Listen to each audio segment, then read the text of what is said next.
Inspirasyon ang nasaksihan sa pagkakahirang ng mga bagong title holders ng Little Miss at Miss Teen Universe 2026. Mula sa iba't ibang panig ng mundo, nagtipon ang mga batang kandidato upang ipakita ang kanilang talento, kumpiyansa at adhikain, patunay na higit pa sa corona ang tunay na layunin ng kompetisyon. May report si Gianna Llanes.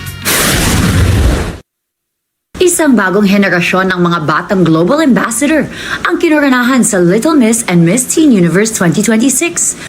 Matapos ang isang linggong puno ng kompetisyon, cultural activities, community engagement at makabuluhang karanasan.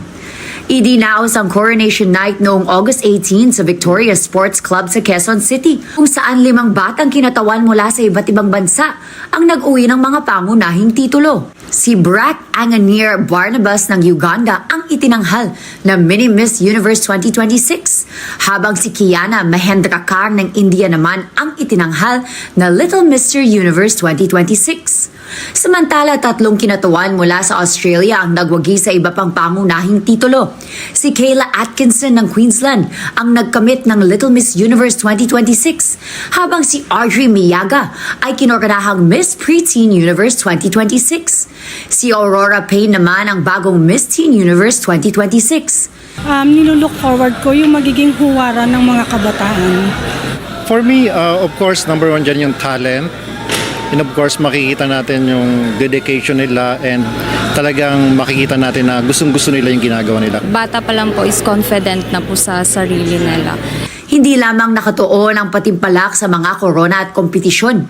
Binigyan din ng organisasyon ang paghubog sa tiwala sa sarili, leadership, pagpapahalaga sa kultura, kabutihan at makabuluhang advokasya ng mga batang kalahok.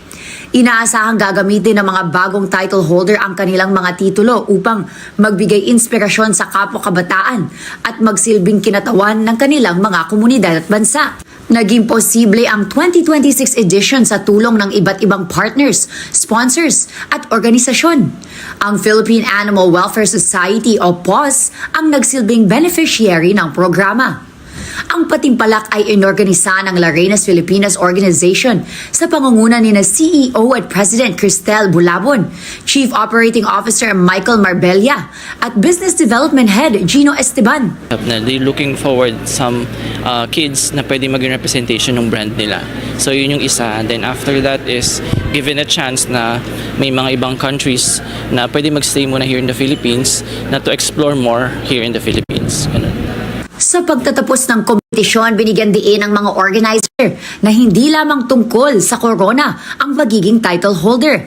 Higit sa lahat, ito ay isang pagkakataong makapagbigay inspirasyon, makapaglingkod sa komunidad at makalikha ng positibong pagbabago. Para sa bagong batch ng Little Miss and Miss Teen Universe 2026 title holders, simula pa lamang ito ng kanilang paglalakbay.